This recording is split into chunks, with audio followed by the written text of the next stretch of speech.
All right, let's pivot now to Malik Tillman, who plays for Bayern Munich. He got 4 appearances, 1 start for Bayern this season. Julian Nagelsmann, the manager of Bayern, praised him this past December, saying he's a top-quality young striker. He was supposed to go in with the U21 German national team to their Euros, U21 Euros. He declined that, and now he's making a one-time switch to play for the U.S. Apparently, he's going to get called into these games in June, and even though he can play in midfield, he can play out wide as a winger. I think we're really looking at him as the number 9. So I'm going to throw it back to our number 9 here, resident number 9, Charlie Davies. How big is this for the U.S., Charlie? Because anytime I feel like a well-regarded player is committing to your national team, it's pretty significant. And I feel like because of his experience, because of the club that he plays at, and with Robert Lewandowski maybe on the move outside of Bayern, it could mean more minutes, even though it looks like he probably will go on loan potentially next season. This is a pretty big deal to if anything, not only bring in another player of quality, but it's also going to put all the other number 9s on notice. You guys better get your shit together because we got some other talent that we can lean on.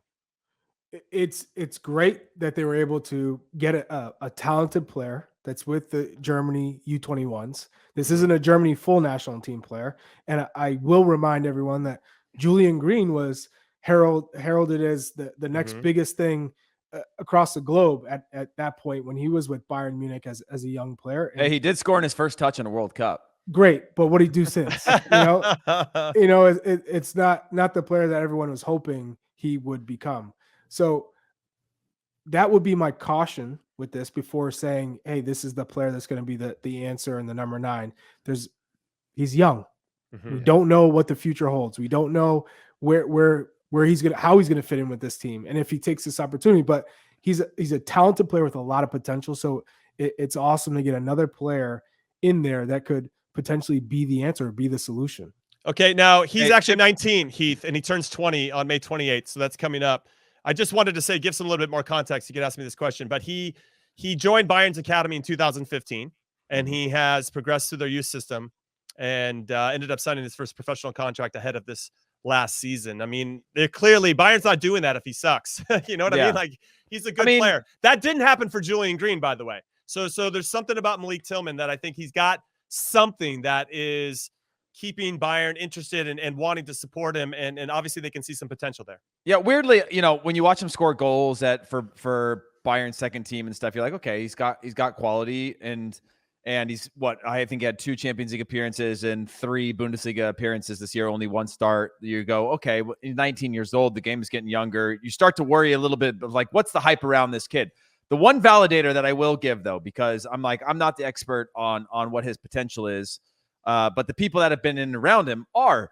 And the U21 coach, Antonio Di Salvo, said we promoted him as a young player. Well, he starts with saying we regret Malik's decision. It surprised us a lot. I think that's a real validator.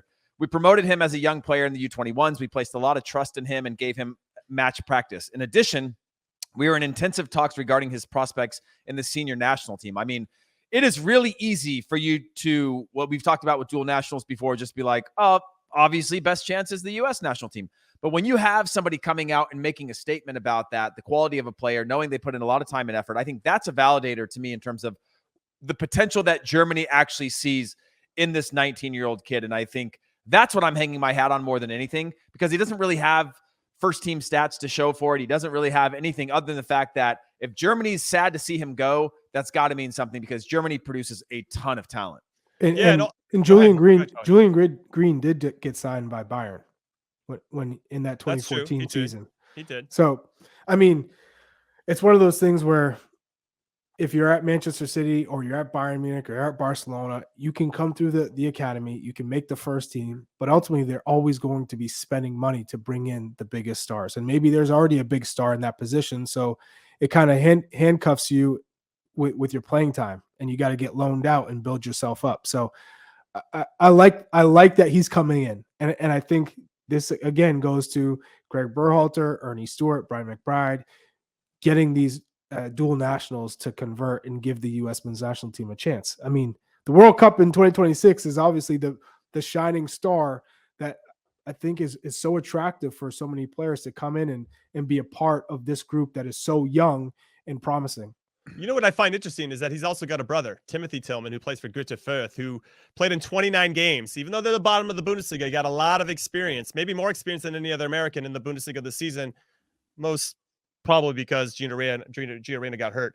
But he's an attacking midfielder. He's only 23. And I wonder if Malik comes, if Timothy's coming as well, because he's only representing the package deal, the German national team, the youth German. Hey, that's what Kaká did when he went to AC Milan, is he brought Digao with him and said, "Hey, package deal, you're taking my brother with me." And then he signed a 5-year contract, went on loan for 5 years. So don't you guys laugh, but it does happen. I wonder. I mean, if anything, it's just going to strengthen our player pool and make it even more competitive. So I'm kind of curious if there'll be another domino that falls on the Tillman. Oh, you guys talk high on him. You know, Julian Green was also at Greuther Fürth this year. Yeah, he was. He didn't play as much as Tim, and I think Tim had some pretty good performances. Yeah, I agree. Now, I want to go and just state this, that we have a tendency in this country to overhype our young players. And so Eric I hope Palmer Brown signed at 16, was considered the top defender in the country at 16. Not saying he wasn't. I mean, a lot of that is coach and environment and those types of things. But Jimmy, break that down for us. Juventus came in for $1 million for him. He was pretty much unknown outside of, I mean, some scouts got in there and said,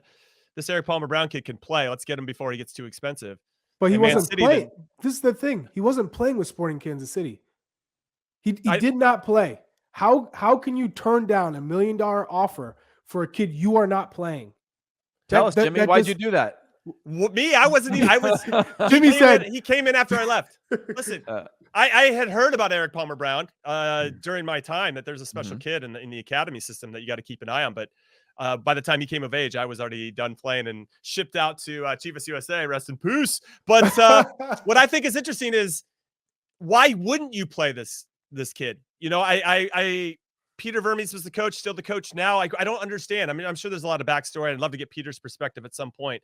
Maybe he wasn't ready. Maybe they didn't want to showcase him, but you had $1 million from Juventus. It isn't just some unknown club. Juventus is coming in and trying to handpick one of your best players in your academy, and then you don't actually give him a chance to play. And then they let him go for free to Manchester City.